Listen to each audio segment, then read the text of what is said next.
Muy buenas tardes, ya estamos nuevamente en una emisión más de nuestro programa Ecotopía. Hoy tenemos un tema muy interesante que vamos a tratar sobre la energía nuclear y catástrofes socioambientales. Tenemos a la maestra Violeta Fernández, ella viene del área de estudios latinoamericanos de la UNAM, pero su área de trabajo es justamente investigar sobre temas de Latinoamérica y Japón. Ella es una hablante y profesora muy especializada en temas sobre Japón y idioma japonés. Entonces le damos la más cordial bienvenida a este programa. Brenda. Adelante, bienvenidos a todos ustedes. Una disculpa por el nuevo horario, pero ya se los había comunicado. Pero síganos escribiendo y serán recibidos sus comentarios. Bienvenida, Violeta. Hola, ¿qué tal? Mucho gusto y pues gracias por la invitación. Y pues esta sesión será acerca sobre energía nuclear.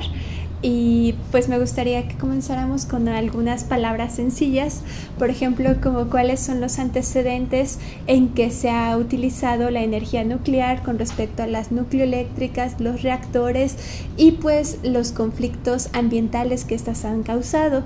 En el caso de pues la energía nuclear tenemos los antecedentes a partir del siglo XX con la bomba atómica y la Segunda Guerra Mundial y el proceso de 1945. En esta parte, no sé si les gustaría que fuéramos como comentando cómo se da el proceso de uso de energía nuclear, cómo llega esto a conformarse una nucleoeléctrica, a los reactores nucleares y culminaríamos con lo que es catástrofes nucleares para hacer como tres puntos importantes, ¿no? Muy bien, entonces, muy interesante. Entonces, no sé, voy a hacer un poco más para atrás para que los pueda ver y vamos a hacer como un diálogo, ¿no? Entonces, me gustaría plantear en un primer momento, pues, estos antecedentes de la Segunda Guerra Mundial y el primer uso de energía nuclear, pues, se da con Hiroshima, el 6 de agosto y el 9 de agosto de 1945 es cuando se usa de manera abrupta la energía nuclear, causando lo que es el estallido de las dos bombas atómicas. Entonces, por una parte, el uso de la energía nuclear ha sido como una estrategia militar. Esta estrategia militar sirve de control y de poder para someter a otros bloques de poder. En el caso de la Segunda Guerra Mundial, pues conocemos que era el bloque de los aliados contra los japoneses porque lo creían como muy potencial el imperio japonés, que ya se estaba extendiendo hasta China, las Filipinas, y que después pues tendrían que pararlo, ¿no? Sí, oye, una pregunta muy interesante es que esa planta nuclear de hecho no fue creada por japoneses, sino fue por un estadounidense, si no es mal recuerdo, ¿no? Sí, o sea, bueno, en la parte ¿te refieres a TEPCO? O sea, a la planta que está en Fukushima, ajá, o a la bomba que cayó en Japón. A la planta. A la planta. Sí, bueno, es que esa es una cuestión bien importante porque las tecnologías y las industrias no son solo de un país, ¿no? Hay combinaciones, ya hay relaciones de tecnologías con otros países. Por ejemplo, en la cuestión satelital, los espejos que se utilizan para los satélites, por ejemplo, tenemos el orgullo de que en la universidad se hizo uno de esos espejos. Entonces, tal vez es un ejemplo somero, pero las tecnologías no pertenecen siempre a una sola nación.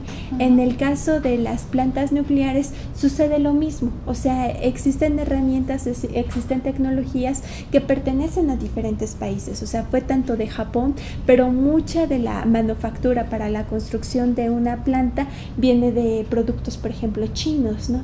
Y usos tecnológicos, pues, americanos y también, por ejemplo, alemanes. Entonces eso en esa parte de la planta. ¿Tú me querías preguntar? Sí, no, pues que estabas haciendo la introducción propiamente de esta historiografía de cómo se está haciendo el uso de la parte nuclear.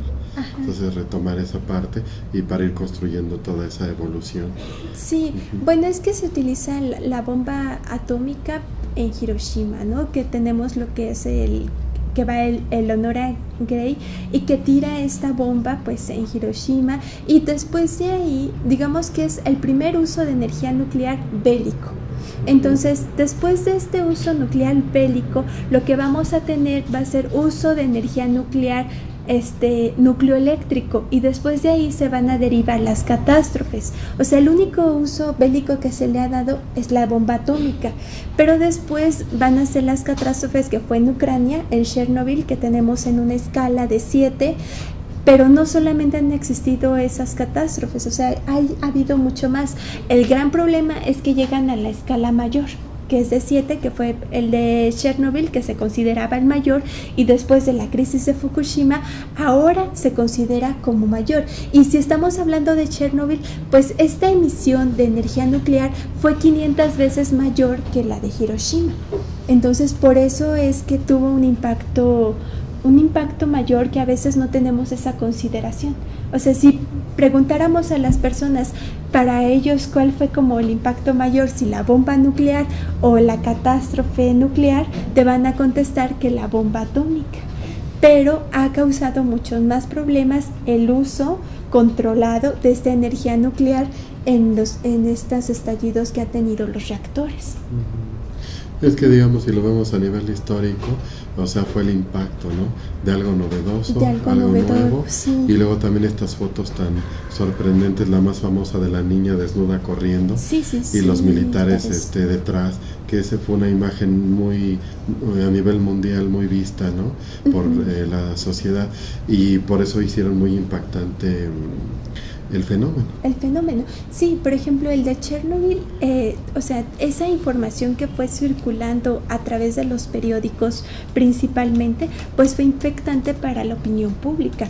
Ahora, si también hablamos de Hiroshima, por ejemplo, hay muchas fotos en los archivos que se tiene, que muestran a las personas descarnadas, porque se les van cayendo los trozos de piel por la radiación.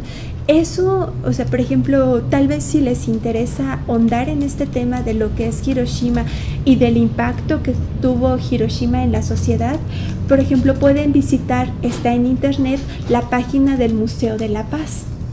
Esta página del Museo de la Paz de Hiroshima está construida principalmente pues en lo que es la ciudad, en la costa de Hiroshima, perdón por ser redundante, y pues se retoma la figura de Sadako. No sé si han escuchado de Sadako, de la niña. Sadako es la niña que hace las 1000 grullas con el deseo de pedir su salvación, porque era o sea, la radiación no tiene cura.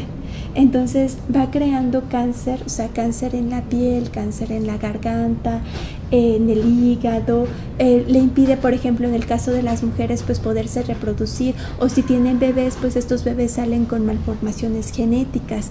Y, por ejemplo, el problema también de esta radiación es que no solo es la primera generación, sino que llega hasta una cuarta o quinta generación, como todavía se vive en Japón.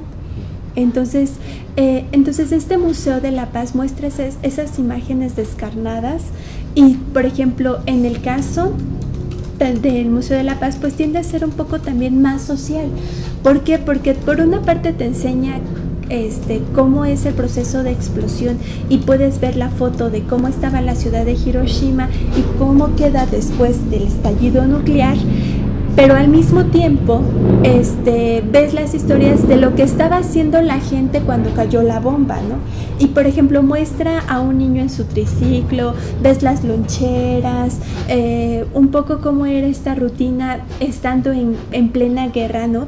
Que muchas gentes, o sea, por ejemplo, si hoy pensáramos que los niños de secundaria de México se dedicaran a la producción de armas y a llevar alimentos, ¿no? Entonces, ¿cómo era este cambio mental que tenían estos niños, que ya tenían que ser adultos a una edad de 10, 12 años, ¿no? Y tener tareas arduas, por ejemplo, en el campo. O sea, aparte de tomar sus estudios, tenían que ir a trabajar al campo o a estas fábricas que a veces eran las mismas escuelas donde estaban produciendo armas. Entonces, en este museo pueden visitar la página y pueden ver las diferentes salas que tiene, y les puede mostrar como una visión de lo que sucedió en la vida cotidiana de estas personas en 1945, ¿no? El 6 de agosto, la mañana de 1945, y ha hecho una recopilación de anécdotas de las personas de la tercera edad, de cómo fue su vivencia. El museo no había recibido muchas anécdotas, pero sucedió que mucha gente pues ya está falleciendo, entonces en los últimos años es cuando han recibido mucho mayor auge estas cartas de gente que ya tiene 90 años, 85 años, que quieren contar su historia. Entonces la visión que tiene el Museo de la Paz es mucho más global. Entonces en este aspecto pues sería como una muy buena introducción la historia de Sadako, que son hacer sus 1000 grullas. No sé si han elaborado ya antes las 1000 grullas. Bueno, lo que se conoce como papiroflexia aquí en México. Papiroflexia, sí, aquí en México. Que la grulla, bueno, hay una fecha muy conmemorativa donde se hacen esas figuras para hablar acerca de la paz mundial. La paz mundial, sí. En esta fecha, bueno, de lo que es el Día de la Paz, pero más en Japón, o sea, los diferentes gobiernos llevan homenaje ofreciendo a las víctimas de la bomba atómica sus 1000 grullas. Y muchos escolares, o sea, los niños de primaria, secundaria, realizan sus 1000 grullas en conjunto para pedir un deseo por la paz. Y también llevan sus dibujos al monumento de Sadako, que es una niña que tiene los brazos extendidos y en la parte superior tiene una grulla. Una grulla de origami. Sí, es una tradición muy bonita y que nos permite reflexionar de lo que hasta hoy en día significa una bomba nuclear. Y por ejemplo, estamos pensando, si se llega a dar un proceso como en lo de Siria, el uso de armas nucleares, ¿qué consecuencias tendrían en la vida cotidiana de las personas y en las generaciones futuras? Claro. Sí, pues vamos a ir a un corte, sintonícenos porque está muy interesante el tema. La maestra Violeta nos está ilustrando mucho históricamente sobre este fenómeno, porque muchos de alguna manera no lo conocemos. Vamos a un corte y regresamos.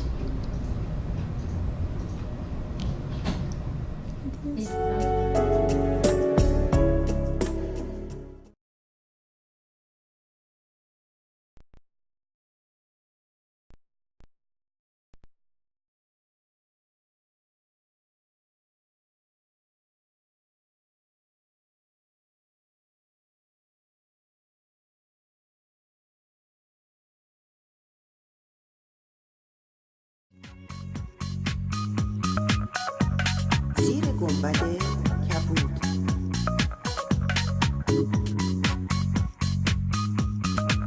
یک زن چادر زری سر کوه ایستاده بود.